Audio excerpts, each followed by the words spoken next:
the case that the FBI and CIA were involved in the Kennedy assassination in her new book, A Farewell to Justice. This talk from the New York Society for Ethical Culture in New York City is an hour 10 minutes.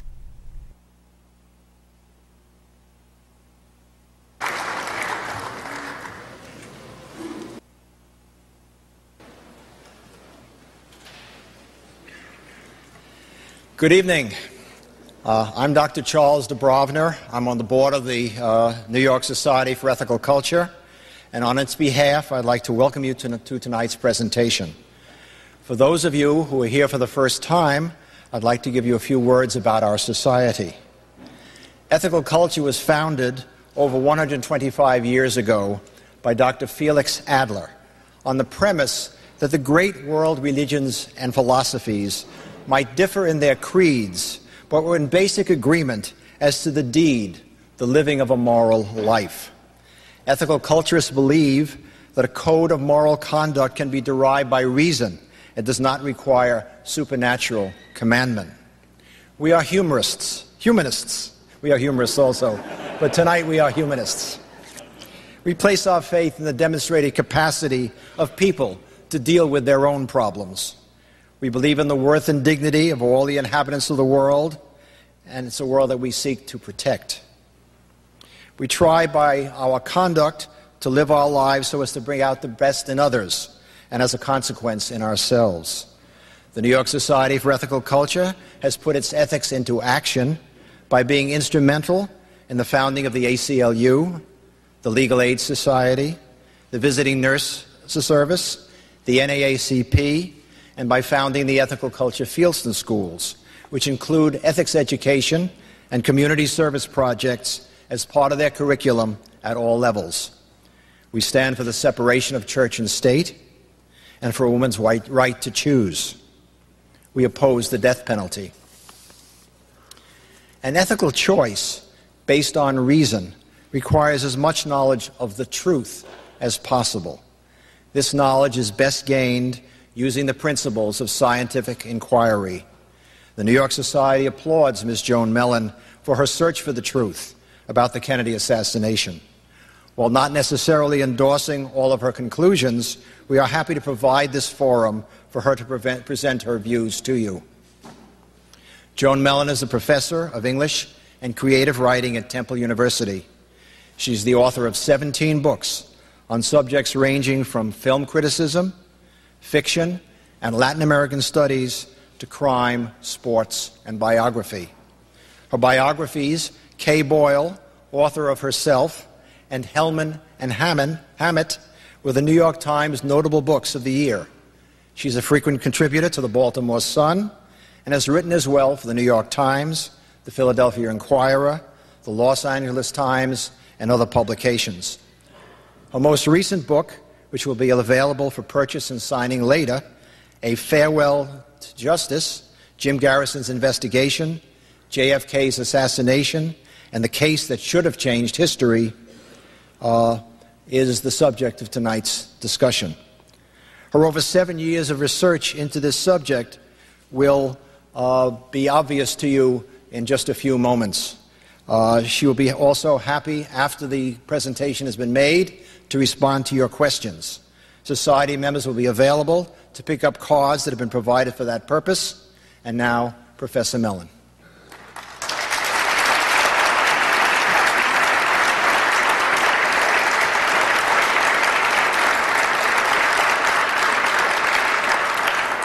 Thank you very much for coming.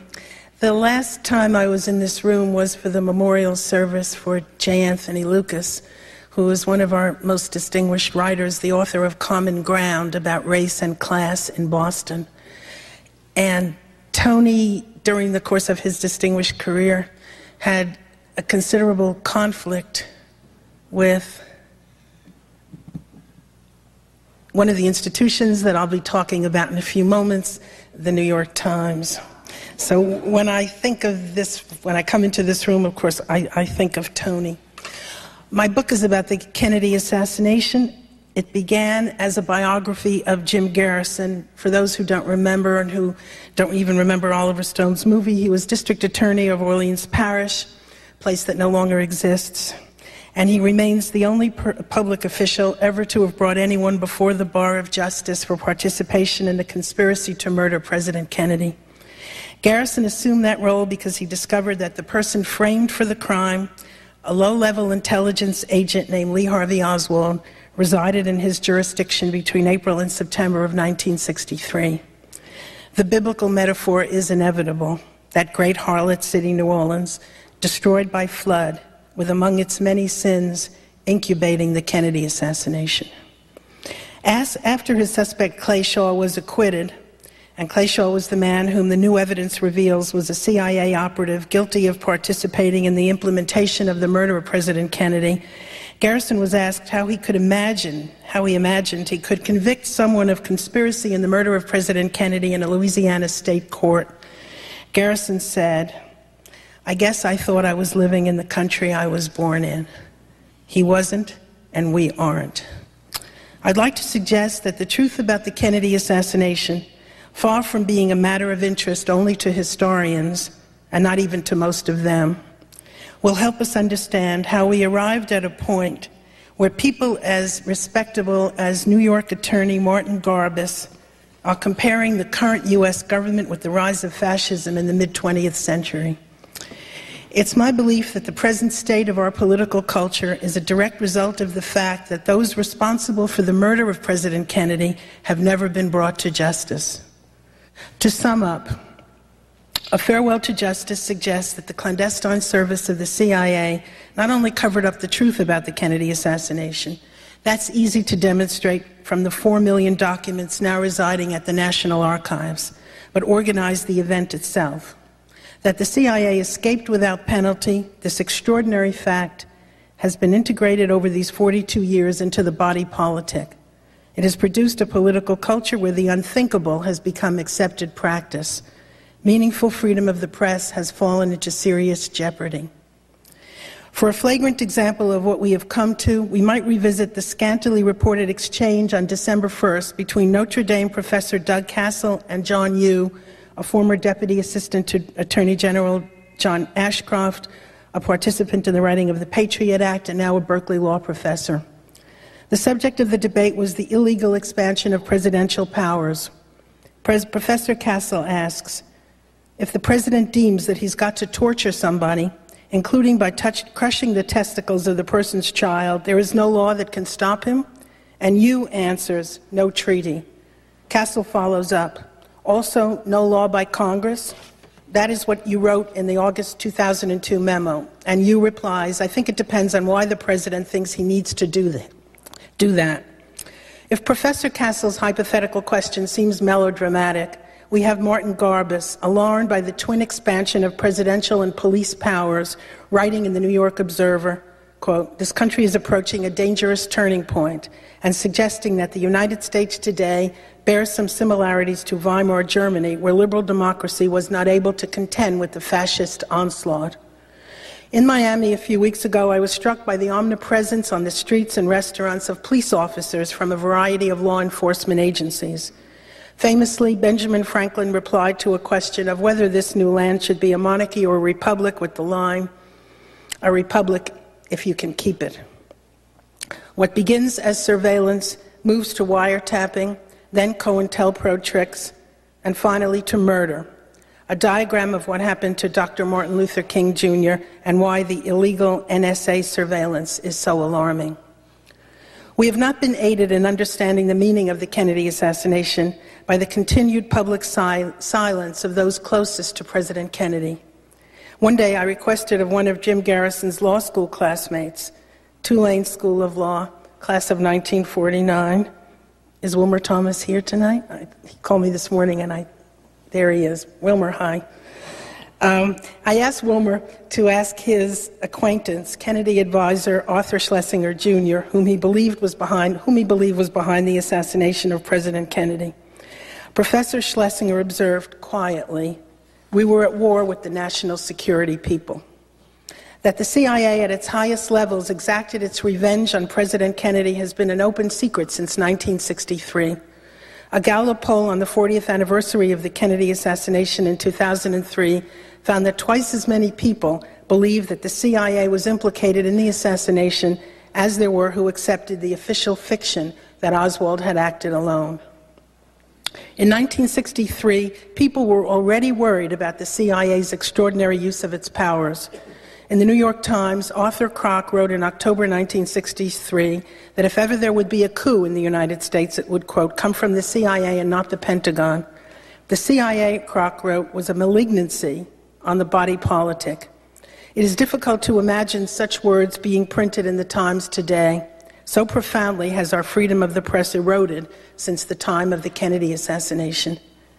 After the death of President Kennedy, ex-President Harry S. Truman, under whose watch the CIA was created in 1947, wrote on the front page of the Washington Post that the CIA had been running a shadow government, becoming operational. Truman declared that the CIA was in urgent need of correction. Brazenly, Allen Dulles at one point even told a reporter, Allen Dulles, of course, was director of Central Intelligence, even told a reporter to think of the CIA as, quote, the State Department for unfriendly countries. The CIA's policy making also involved interference in the electoral process in France and Italy, funneling money to certain political parties. In Italy, it was the Christian Democrats, whom the CIA funded in an effort to prevent a coalition of socialists and communists from taking power. The assassination of Prime Minister Aldo Moro was connected to that CIA campaign. At the time of the assassination, Charles de Gaulle remarked that John F. Kennedy, whom he admired, had died as a result of an intra-government conflict, a situation not uncommon in many countries. The documentation available since the passage of the JFK Act in 1992 overwhelmingly supports de Gaulle's view. The rubber stamping of the Warren Report by the press in 1964 seems to mark the moment when the mainstream press became embedded in official versions of events. Traces of that process have surfaced. In April 1967, the CIA issued a memo, available now at the National Archives, I wish the New York Times would read it, instructing friendly reporters on how to reply to challenges to the Warren Report, recommendations that have resurfaced in the past few years in a renewed set of attacks on Jim Garrison a decade after his death. So it should come as no surprise that the New York Times for a year covered up the National Security Agency domestic surveillance of citizens with rubber-stamped search warrants issued under a, quote, Foreign Intelligence Services Act run by the Pentagon, or with no warrants at all. Only when their own reporter was about to publish a book detailing the evidence did the Times run that story. It should be horrifying that the congressional debate about the Patriot Act has been not whether there should be a government capability, but how long it should be extended. Ponder the Times' treatment of Jim Garrison and later of Oliver Stone, who dared to make a film with Jim Garrison as its central character. When Garrison's first book, A Heritage of Stone, appeared in 1969, John Leonard gave it a positive review in the Daily Times. In his final paragraph, Leonard recounted a few of Garrison's challenges to the Warren Report. Something stinks about this whole affair, Leonard writes. Why were Kennedy's neck organs not examined at Bethesda for evidence of a frontal shot? Why was his body whisked away to Washington before the legally required Texas inquest? Why? By the next edition, Leonard's final paragraph had vanished. A third of a column slid down the memory hole. And one of the people Jim Garrison liked to invoke often was George Orwell. And in fact, he nicknamed one of his investigators Winston Smith. Of course, most people didn't recognize where the reference came from. Leonard's review now closed with these words. Frankly, I prefer to believe that the Warren Commission did a poor job rather than a dishonest one. I like to think that Garrison invents monsters to explain incompetence.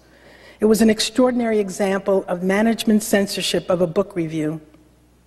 To this day, as I said, the Times tolerates no factual challenges to the Warren Report.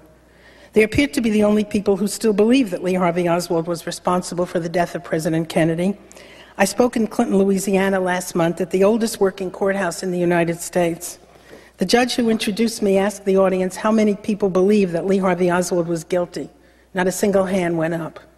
The audience knew the Warren Report was nonsensical because it was in East Feliciana Parish, in the little hamlets of Clinton and Jackson, that Oswald appeared in the company of Clay Shaw and a CIA contract pilot named David Ferry, played by Joe Pesci in Oliver Stone's movie, in the late summer of 1963, 3 months before the assassination.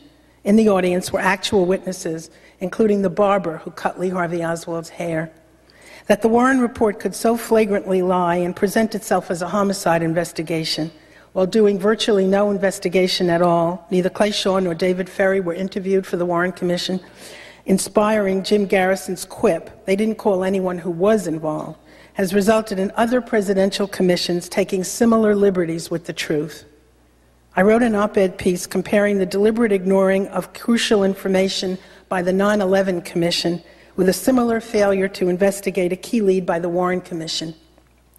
It began with the information released by a Lieutenant Colonel in Army Intelligence, Tony Schaffer, that the Able Danger Intelligence Unit had identified Mohammed Atta, I'm sure people know about this story by now, and other accused hijackers as part of a cell of al-Qaeda operating in the United States at least a year before 9/11.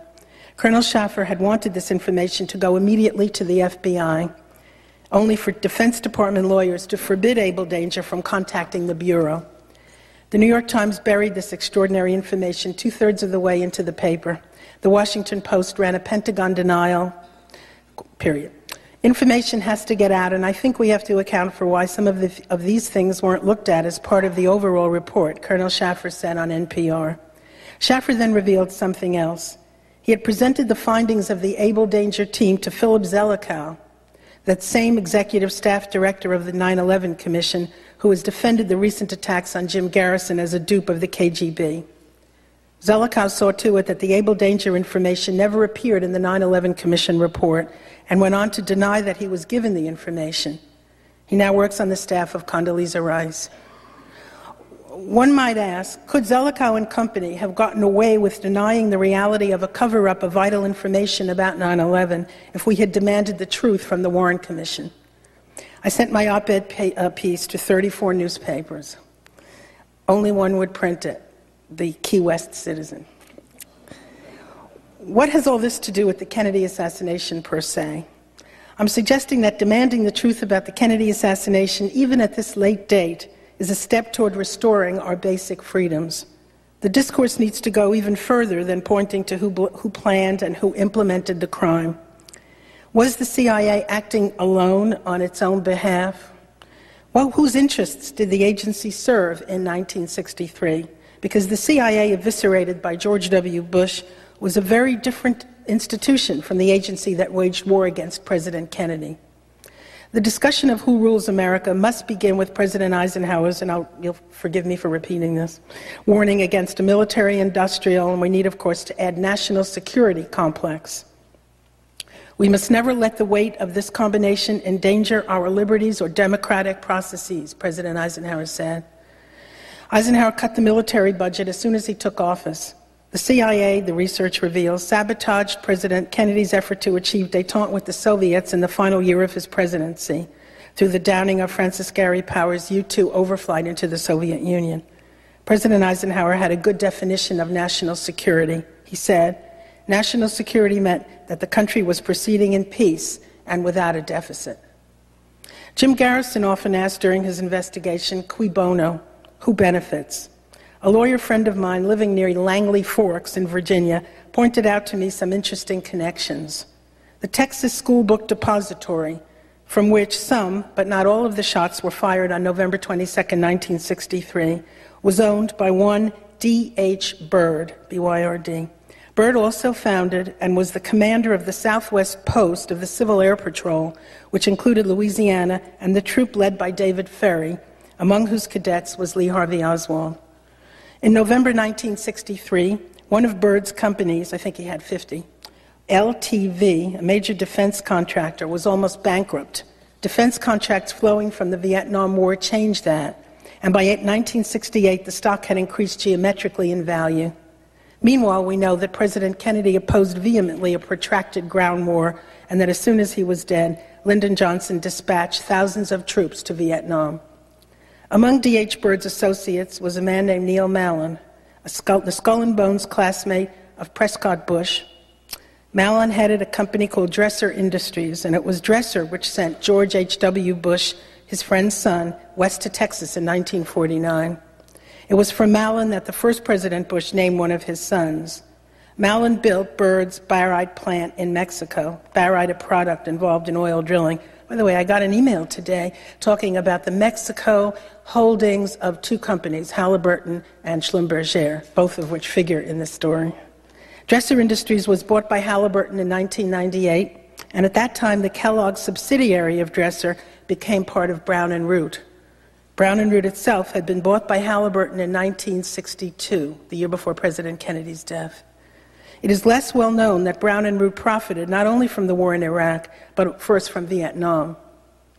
Having recognized the role of Brown & Root and discovering that George Brown was a CIA asset, as the CIA's own released documents confirm, Jim Garrison hoped to investigate Brown's role. Was the CIA acting on behalf of President Eisenhower's military-industrial complex? As a matter for further research, the intelligence connections of the Bushes date from before the very founding of the CIA. The agency's mandate was outlined in 1946 by Robert A. Lovett, who was a partner of Prescott Bush at Brown Brothers Harriman. Not least, as readers of The Nation magazine know, and many I hope are here, after the Kennedy assassination, the FBI was enlisted to brief CIA asset George Bush. And by the way, the first President Bush always denied when he was appointed Director of Central Intelligence that he ever before had a role in the CIA. CIA was briefing the George Bush and not a low-level man in the agency by the same name, as was at first claimed. On the reaction, the topic was the reaction of the Miami anti-Castro community to the Kennedy assassination. To the general observation that the CIA represented the interests of the oil defense industries and the Pentagon must be added another motive for the involvement of the CIA in the assassination. Almost from the moment Kennedy took office, a conflict raged between the president and the CIA. Once Kennedy refused to be blackmailed by the CIA into a full-scale invasion of Cuba at the time of the Bay of Pigs, de Gaulle's inter-administration war erupted. The clandestine service of the CIA pushed for an invasion of Cuba. President Kennedy declined and went on to fire the Director of Central Intelligence, Allen Dulles, who reemerges as the central figure in the Warren Commission. We all know that. Throughout Kennedy's brief presidency, the CIA treated him as an enemy. They withheld information which included details about the Soviet missiles in Cuba. Also concealed from President Kennedy were the CIA's continued assassinations and attempted assassinations of foreign leaders. John F. Kennedy, in turn, sought to rein in the CIA and to limit the scope of its activities, including reducing the powers of the Director of Central Intelligence. He intended to transfer the Overflight U-2 program from the CIA to the Strategic Air Command. He intended to cut the CIA budget. He sent, I discovered, Richard Goodwin down to No Name Key to ask the soldiers of fortune training there to take over Radio Swan, the CIA station, on behalf of the president. They declined. And one of the soldiers of fortune down there said to, his name was Gerald Patrick Hemming, said to me, John F. Kennedy was the last president who thought he could take power. Kennedy threatened the existence of the agency as they knew themselves. Richard Reeves, in his very honest biography of John F. Kennedy, quotes the president repeating over and over again, I've got to do something about those CIA bastards. Those CIA bastards, I'm going to get those bastards if it's the last thing I ever do. It was the persistent refrain of the Kennedy presidency.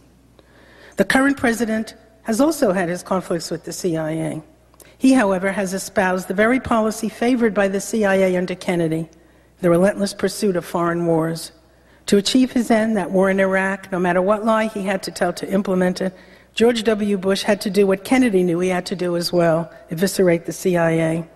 So the disinformation was spread that the CIA had fallen down on the job.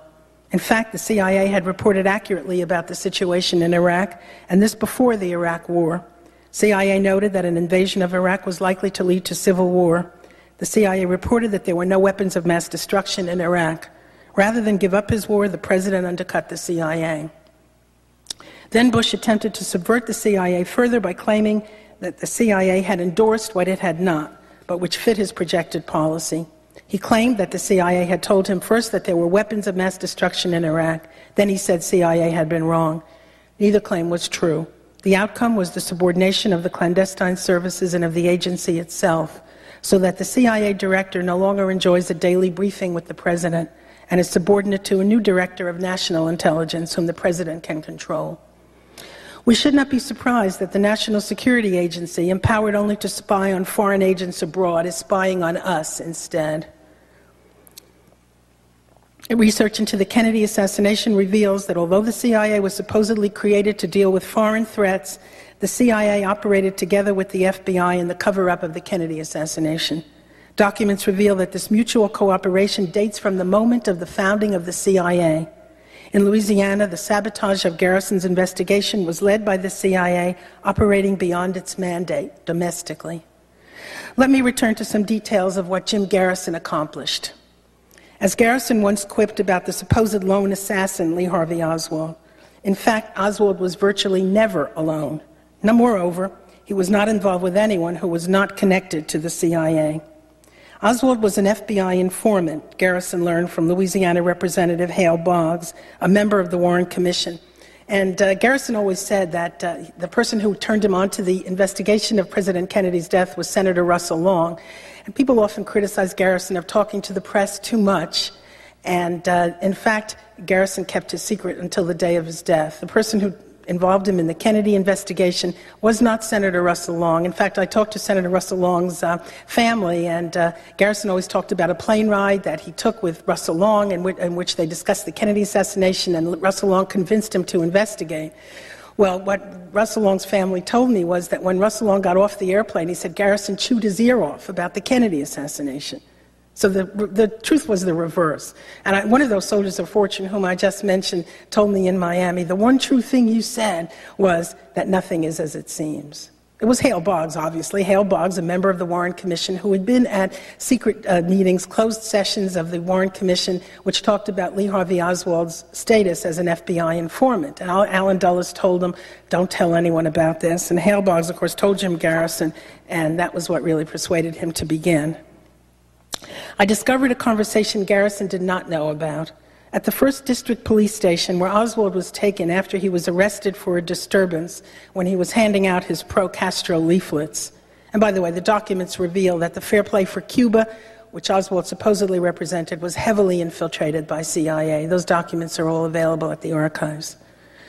Oswald requested of Lieutenant Francis Martello of the New Orleans Police that Martello call the FBI field office. Call the FBI, Oswald ordered Martello imperiously. Tell them you have Lee Oswald in custody. Oswald asked that Special Agent Warren DeBruys come down to see him. Obviously, Oswald was someone the New Orleans field office of the FBI knew well. The agent on duty that night, John Quigley, then asked a young clerk named William Walter, the person who took Martello's call, to check all the files, locked and unlocked, for what they had on Oswald. On one file jacket in the locked filing cabinet of the special agent in charge, where security files were kept, were two names, Lee Oswald and Warren DeBruys. To this day, Mr. DeBruys denies that he ever knew Oswald, and he's testified as such to many committees. So just before my book came out, I called him up on the pretext of how to spell his name correctly. Do you spell D-E with a capital D or with a small d? And I was waiting, would DeBruys say anything after all these years? And what he said to me was this: after 40 years, you wouldn't be a very intelligent person if you didn't change your mind about things. Now, that wouldn't hold up as a confession in court, but I take it as one. Oswald has also been part of the CIA counterintelligence false defector program.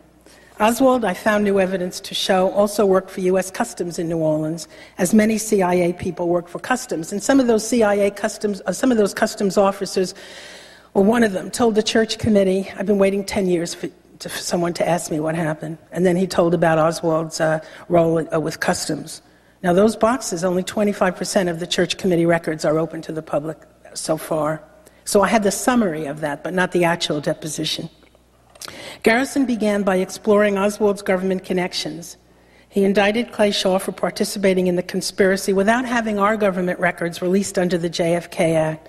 And by the way, I want to say again about the JFK Act, an extraordinary development we're not likely to witness anytime soon again. And these records show that Shaw was a CIA operative, and we have to thank Oliver Stone, because as a result of his film, people wrote to Congress and said, if this isn't true, if what Oliver Stone said in this film isn't true, open the records. And at that moment in 1992, they did. Wouldn't today. By shepherding Oswald around Louisiana, Shaw was repaying the CIA for considerable favors rendered. Because Shaw was acquitted, Garrison chose as the title of his third book, A Farewell to Justice.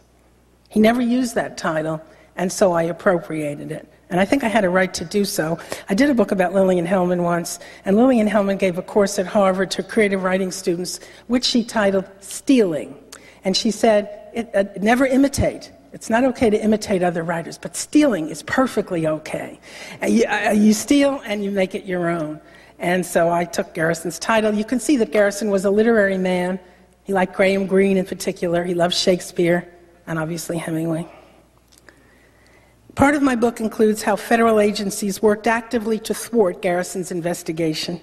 Garrison was astonished that the FBI refused to cooperate with New Orleans law enforcement in an investigation of the Kennedy assassination. In fact, J. Edgar Hoover, we know who that is, subverted Garrison's effort. Witnesses came forward to the FBI believing that in providing the FBI with their information, they were simultaneously reaching the district attorney. And the document reads as follows: give Garrison nothing. Hoover wrote to all special agents in charge, adding, in reference to the special agent in charge in New Orleans, Robert Reitmeyer, quote, tell Reitmeyer that I want him and all personnel in New Orleans to keep their mouths shut.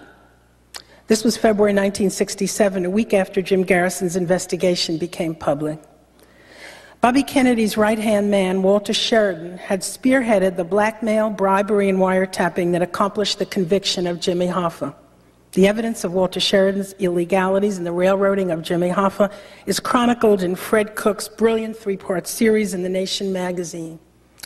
A further irony is that Chief Justice Earl Warren, enlisted by Lyndon Johnson to rubber stamp the preordained conclusion that Oswald murdered President Kennedy, wrote what seems to me a brilliant dissent when the U.S. Supreme Court affirmed the Hoffa conviction. I asked a friend of mine, I say this, I asked Richard A. Posner, well, do you agree with me about Earl Warren's dissent there? And I have to tell you, he did not. He did not.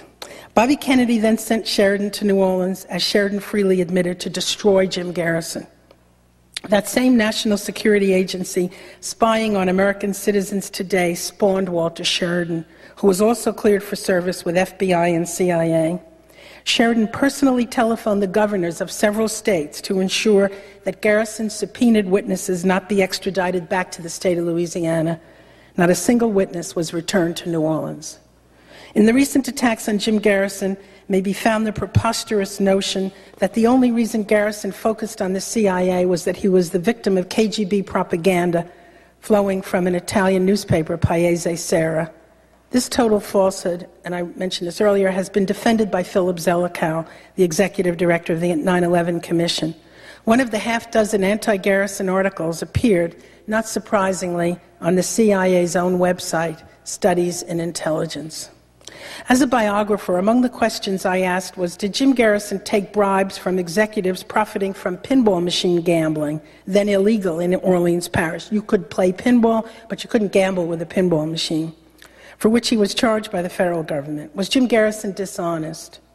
The new documents reveal that after Shaw's acquittal, after he perjured himself and suborned perjury, Garrison was ready to continue his investigation, only for that same operative, Walter Sheridan, to return to New Orleans and blackmail Garrison's friend and former chief investigator, Pershing Gervais. This is from the documents, not from interviews. I did 1,000 by then. Would Gervais not help them to nail Garrison for taking bribes from pinball gambling interests? Gervais would go to jail for 8 years. The document is that specific, for income tax fraud. So we see in this story the mutual cooperation of agencies, the FBI helping the CIA, the IRS enlisted by the National Security Agency, and the CIA. Years later, on the occasion of Oliver Stone's film JFK, Anthony Lewis wrote in the New York Times that Garrison had taken bribes. In fact, Garrison was acquitted. The bribes were indeed going to a, quote, big man at Tulane and Broad, but it was not 6'6" Jim Garrison, but Chief of Police Joseph Giarrusso. The police headquarters was also at Tulane and Broad. Addressing a frequent attempt to discredit Jim Garrison, I also had to ask, was Garrison tied to the mafia? Did he blame the CIA for the assassination as a way of protecting the mafia? I learned that Carlos Marcello, the mafia chieftain of Louisiana and Texas, despised Garrison and wanted him out of office.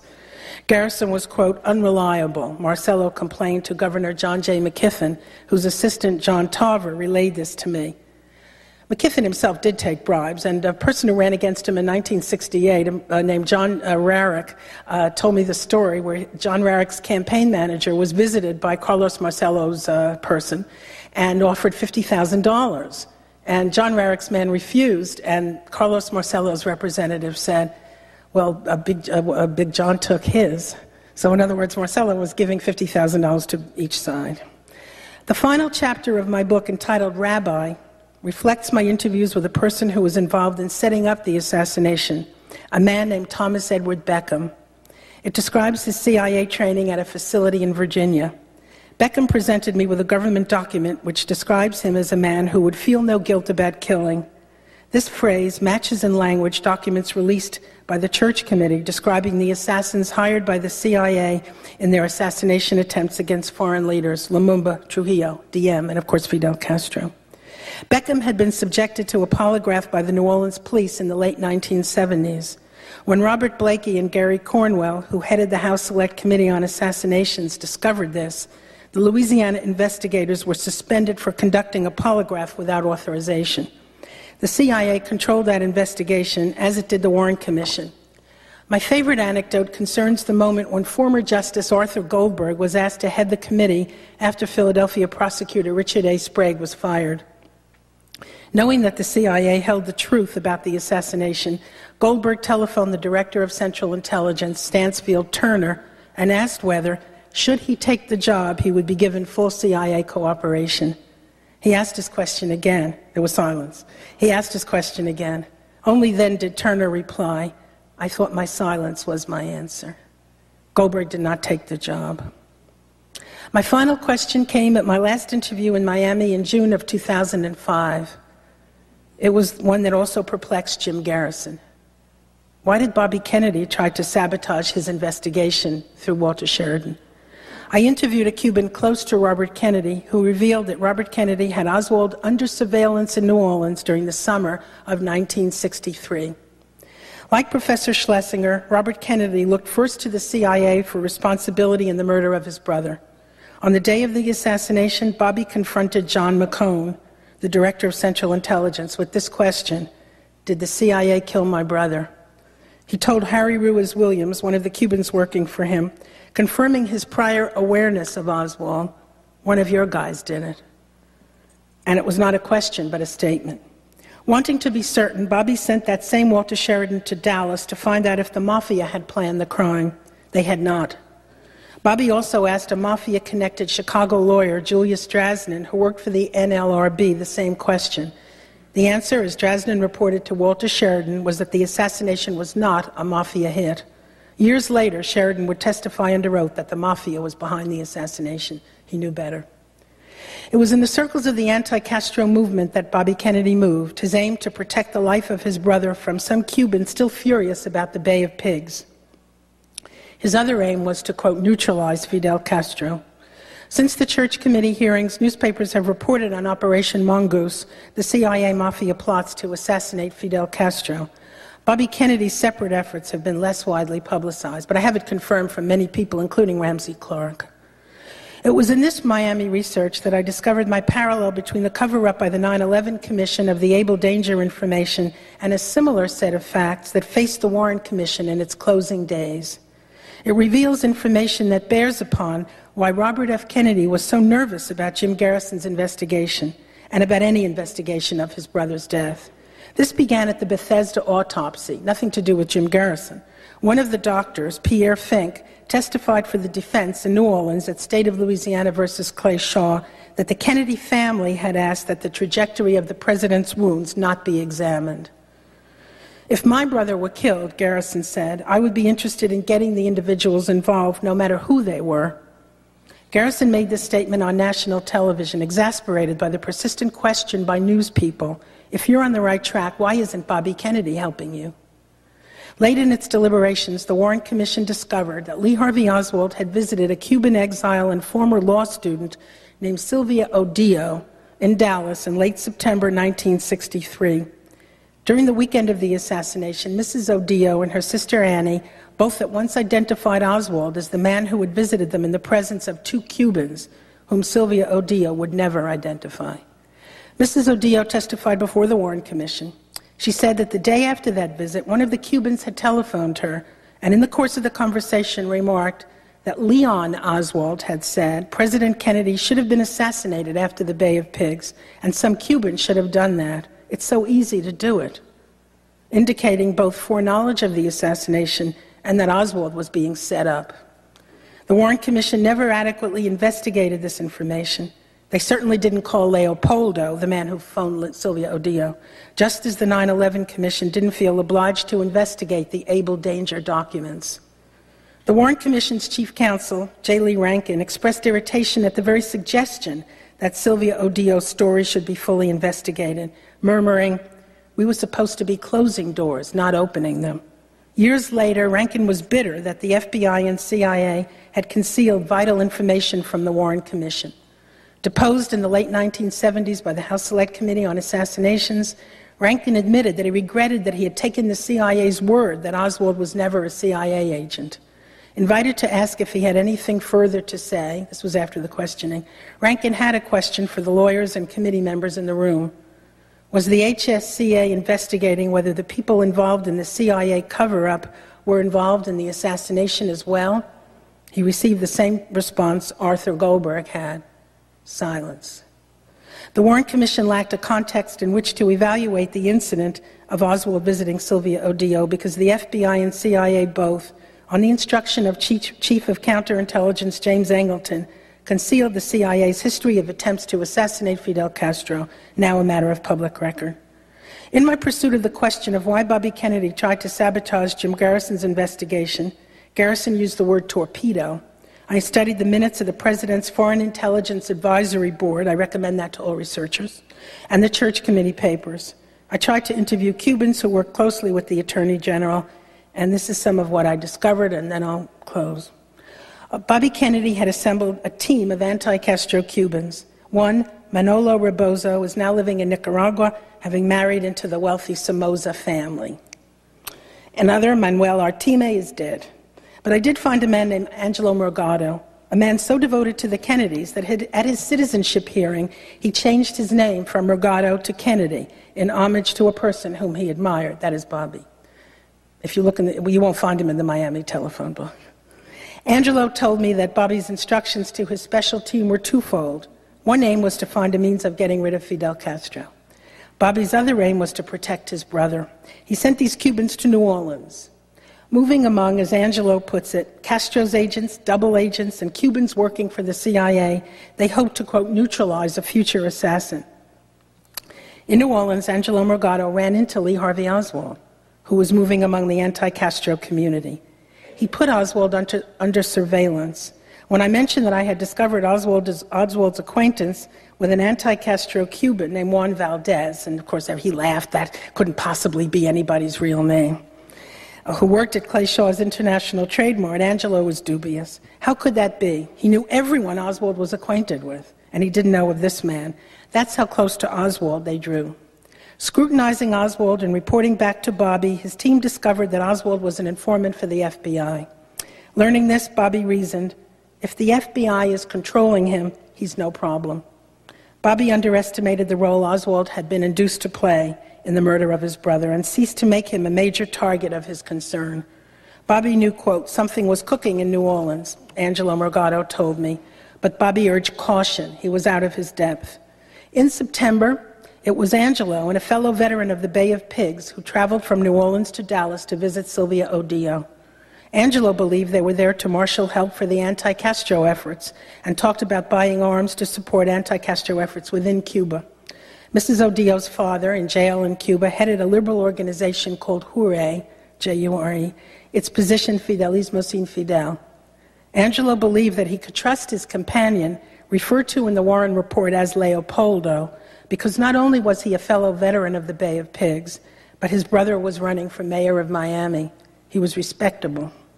The next day, out of Angelo's hearing, and that's very important, out of Angelo's hearing, Leopoldo phoned Mrs. Odillo to tell her how Leon Oswald had talked about the need to murder President Kennedy.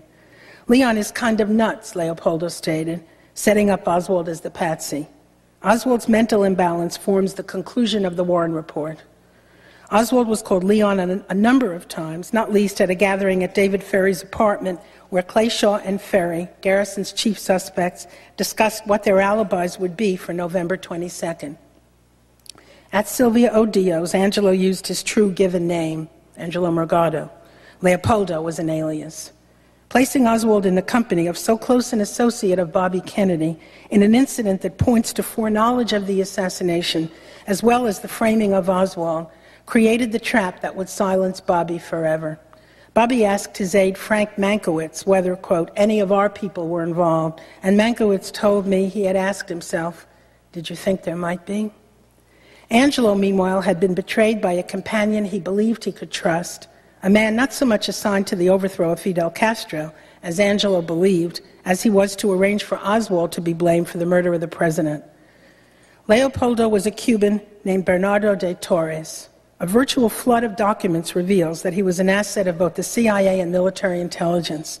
When he was subpoenaed before the House Select Committee, CIA arrived on the day de Torres was deposed to insist that he be granted immunity.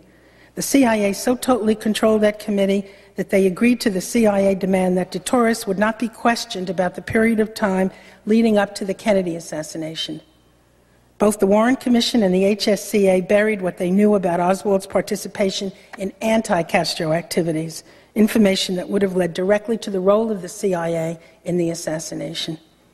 I believe that we are now suffering the consequences of allowing lies about what happened to President Kennedy to remain unchallenged. The consequence of the public not demanding that the murder of the head of state be properly investigated has led directly to the current undermining of the integrity of our democratic institutions, not least the press. An obvious consequence of the obfuscations of the Warren Commission and the House Select Committee has been the ease with which the 9/11 Commission was able to conceal important truths. I wrote my book to make a small contribution to the need for government accountability and openness, because what is at stake, if I can be grandiose for a second, is democracy itself. And now I'll close with one line. It's a line from Dr. Martin Luther King Jr. from a sermon of 1967, the year before his death. No lie can live forever. Thank you.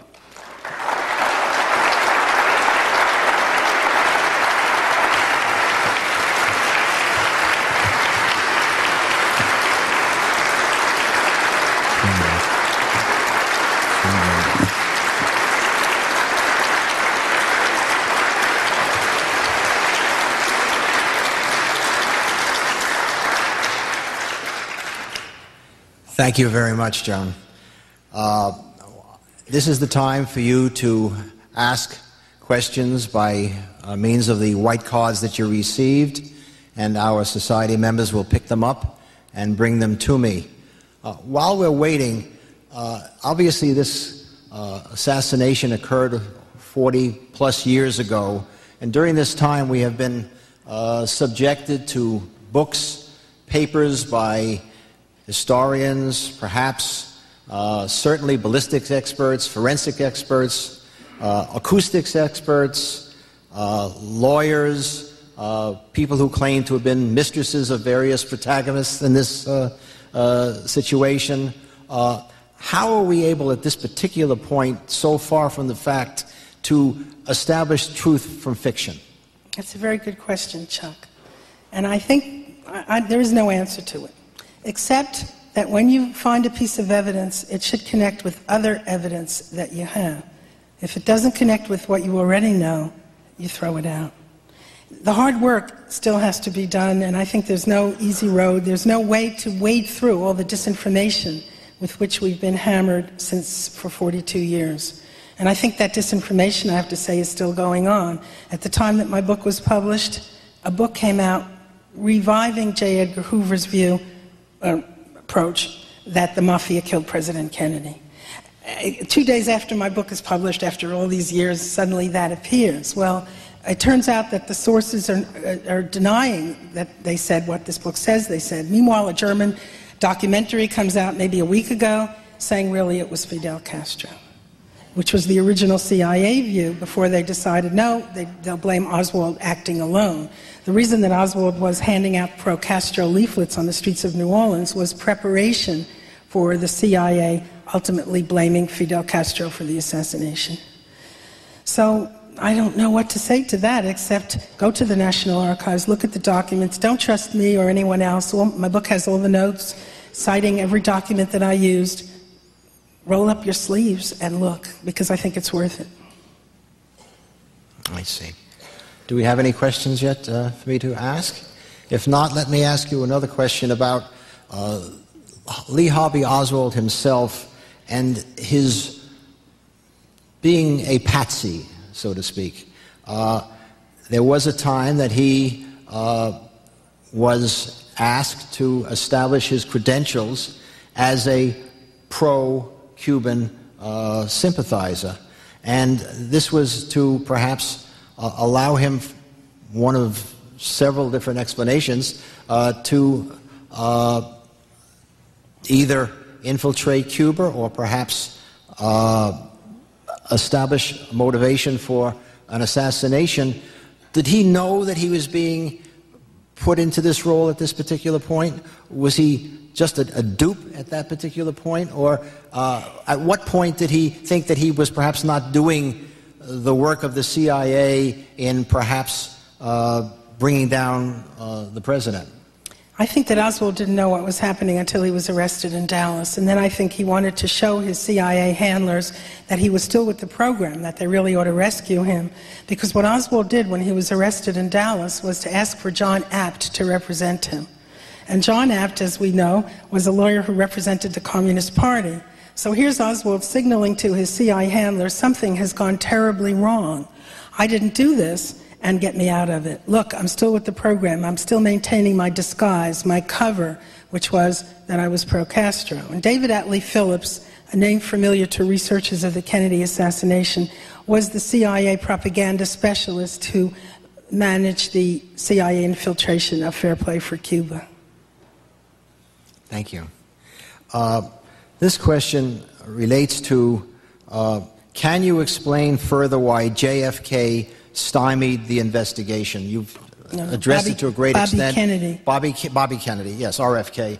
Bobby Kennedy is a hero to many of us, and this was obviously sad information when we read it. Can you give us some more insight into that? I want to say something in defense of Bobby Kennedy, and that is that he must really have posed a threat to those who murdered his brother, or he himself would not have been assassinated, just as he was about to really run for the presidency with a good chance of winning.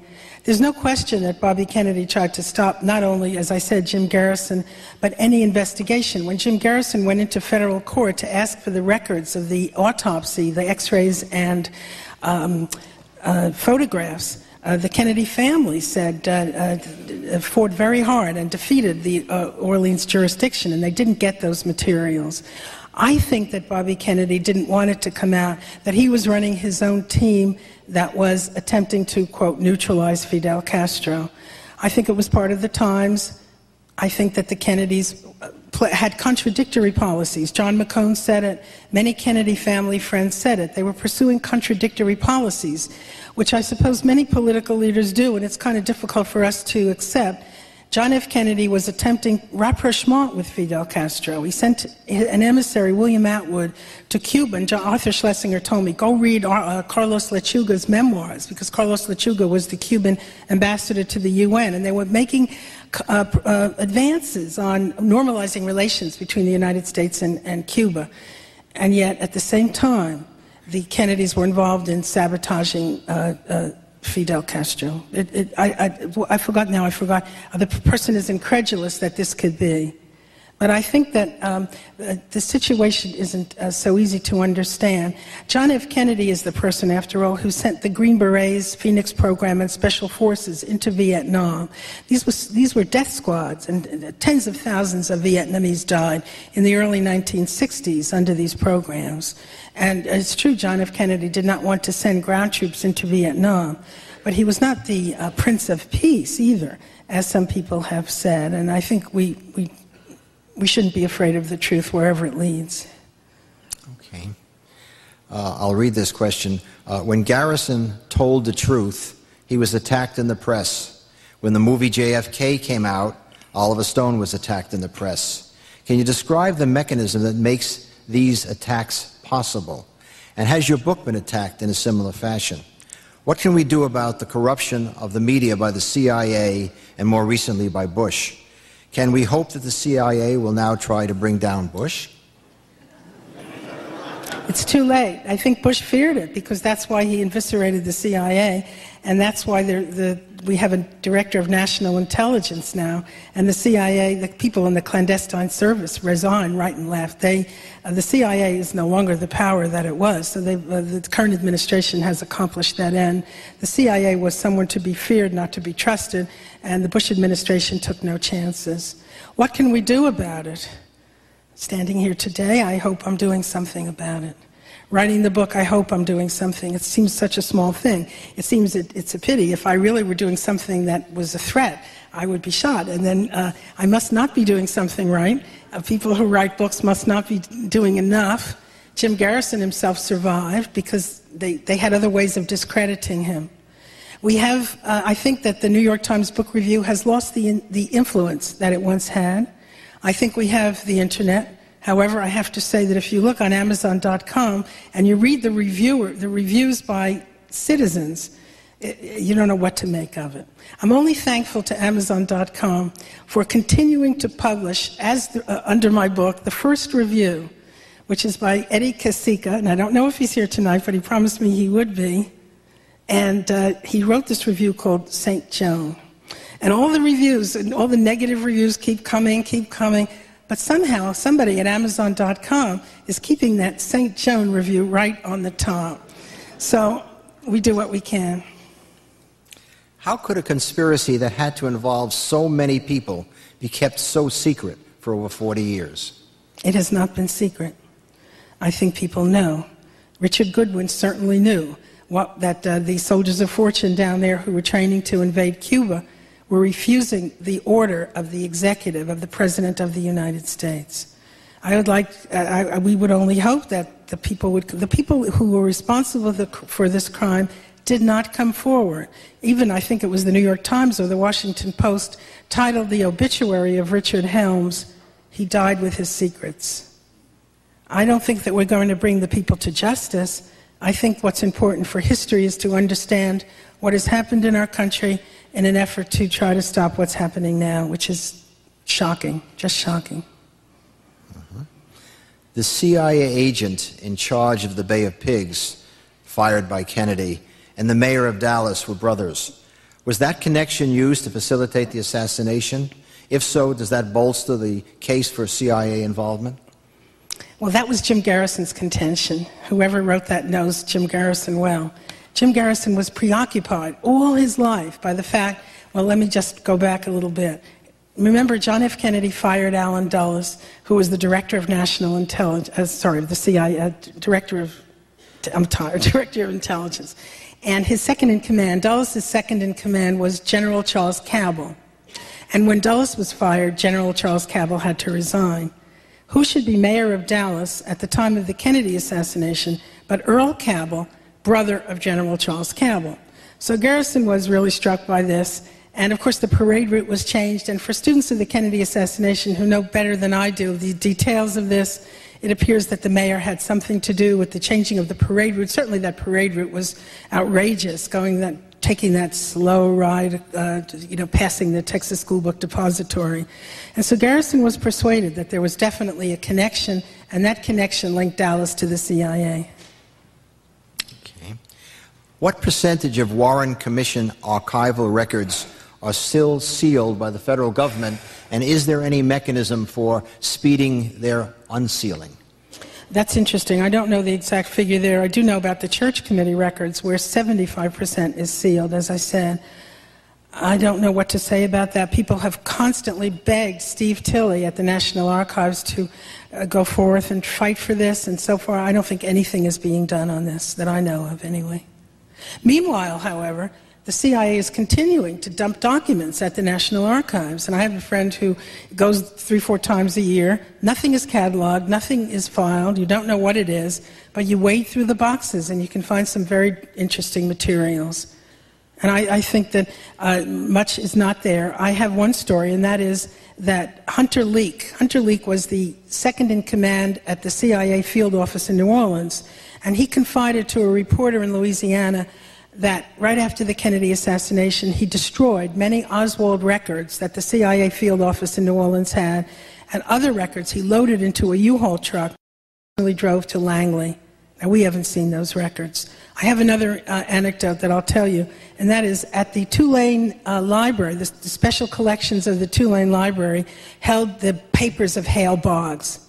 And the curator of those special collections, Bill Meneray, told me that one day 2 FBI agents walked into the Tulane Library and said they had the permission of Lindy Boggs, and they removed from the Hale Boggs papers all references to the Warren Commission or to the Kennedy assassination.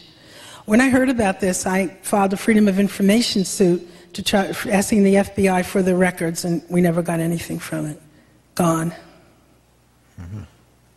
What do you think of McClellan's book that implicates LBJ in the assassination? I don't know what to say about that. I think that we'd have to connect, again, Lyndon Johnson. I think the only evidence in that book that has any relevance is that handprint on the carton in the Texas School Book Depository. And I think even the fingerprint experts have questioned, people here maybe know better than I do, whether that handprint is the handprint of this man. I think his name is Wallace, Charles Wallace. And, I'm sorry? And Jack Wallace? Mac Wallace, thank you. And is this really true? Now, the fact that there were many murders involved as Lyndon Johnson came to power, nothing connected with the Kennedy assassination, but just many murders, is very interesting. And I recommend that the book, not for what it says about the Kennedy assassination, but for the discussion of the politics of Lyndon Johnson and his ascent to the presidency. Mm-hmm. I would have liked to have heard more in the book about Jack Ruby. And what were the connections between Jack Ruby and Oswald prior to the assassination? I know you placed them together at various times. Can you tell us a little bit more about Jack Ruby as a person? There's so much to tell about Jack Ruby. One of the, just about 2 days ago, someone in Louisiana who was working on Jim Garrison's investigation sent me a Xerox of a photograph of Jack Ruby as a young man. And he looks, and he's with another young man who seems to be in drag. And Rose Sheremy, who was one of the witnesses in this case, who was murdered in 1965, often spoke, and I have this in my book, of a sexual relationship between Jack Ruby and Lee Harvey Oswald. And I don't know all about it, but I'm reminded there's a lot to be said about Jack Ruby. Maybe that's somebody. In fact, Angelo Morgado said to me, "Here's what your next project should be. You should write a book about Jack Ruby." And the same thing was said to me by one of the Louisiana investigators for the House Select Committee, Jack Ruby. What I have in my book, as Chuck says, are many examples which reveal that, contrary to what Jack Ruby said, that he knew Lee Harvey Oswald very well. And in particular, my witness, Thomas Edward Beckham, said to me that on the day of the assassination, he talked to someone and he said, "How could Jack do that to Lee?"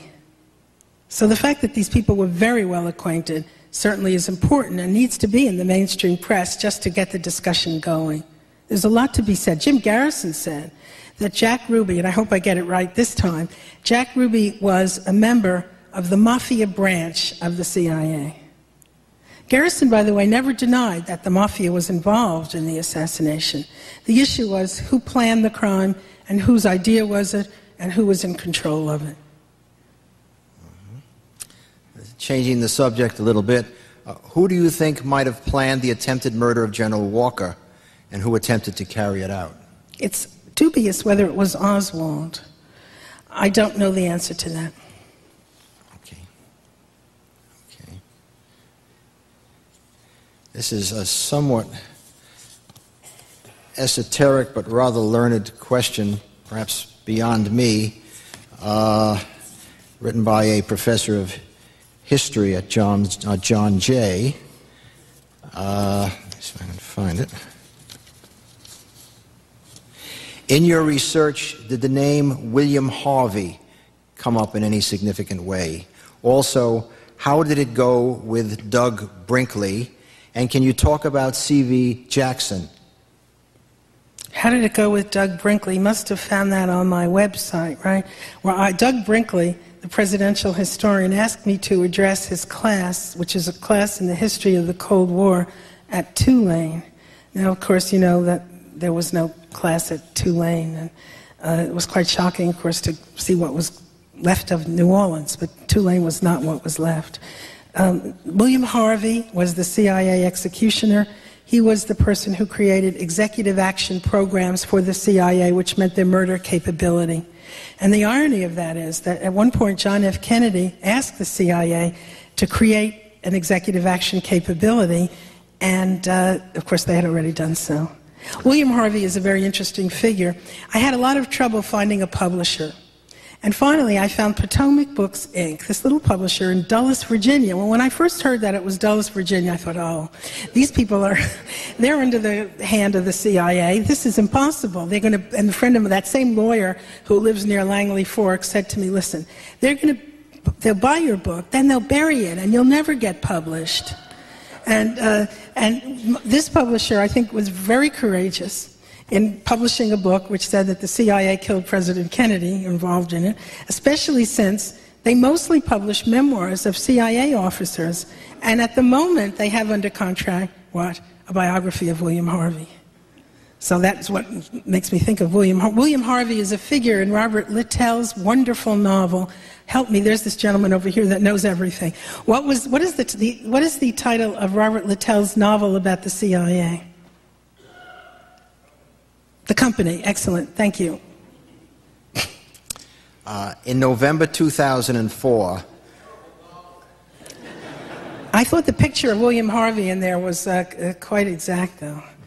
It's not literary fiction, I grant you that. For literary fiction on the subject of the Kennedy assassination, I don't think we could do without Don DeLillo. He's my favorite author. I tell him there's no student of mine in this room that hasn't read Don DeLillo.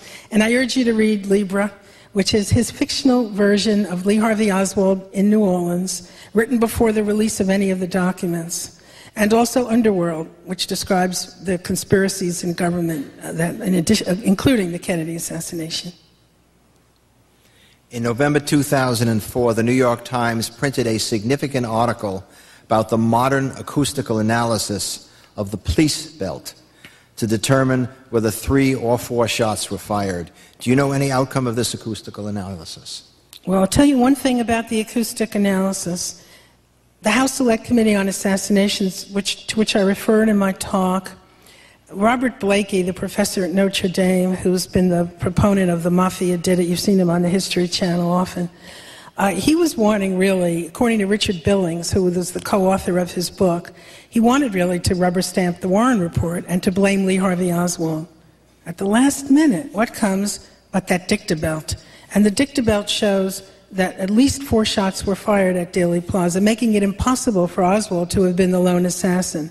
And it was only that dictabelt which said that there had to be a conspiracy, which was, it seems so open and shut now, but at that time in the late 1970s, that was an important step. Despite everything negative that I've said about the House Select Committee, they did say that there was a conspiracy, and it was the acoustic evidence.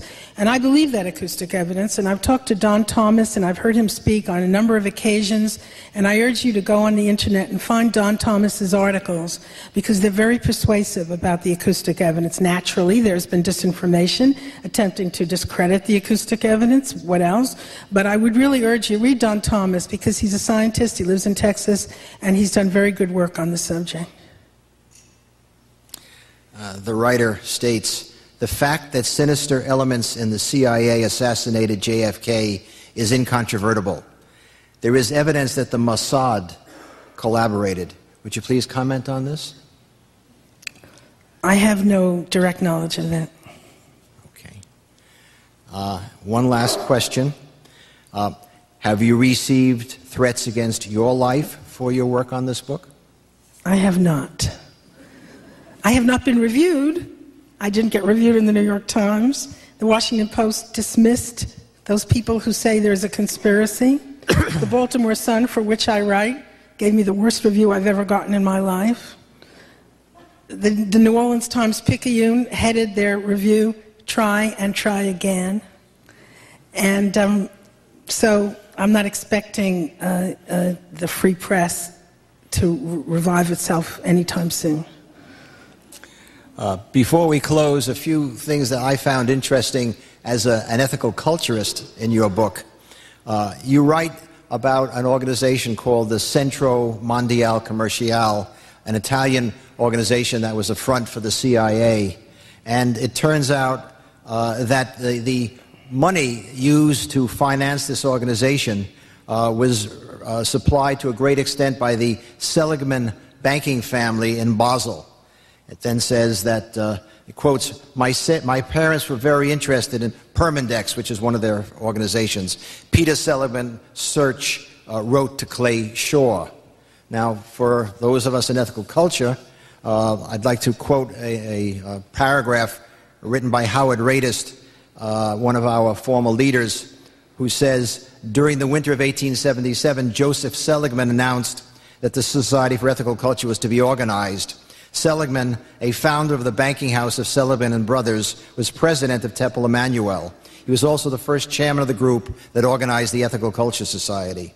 His death in 1880 came as a severe blow to the fledgling movement. Although his family remained active throughout Adler's lifetime, and Professor Edward R.A. Seligman, one of America's great economists, succeeded his father as president. So we have the great-great-great-grandchild of one of the Seligman family involved on the side of the CIA. Let's just mention one thing, and that is that Clay Shaw was a member of the board of directors of that Centro Mondiale Commerciale. On the other side, when Lee Harvey Oswald was seeking to establish his pro-Cuban credentials, he handed out leaflets on a street corner. And the leaflet that he handed out was called The Crime Against Cuba. And that leaflet was written by Corliss Lamont, one of the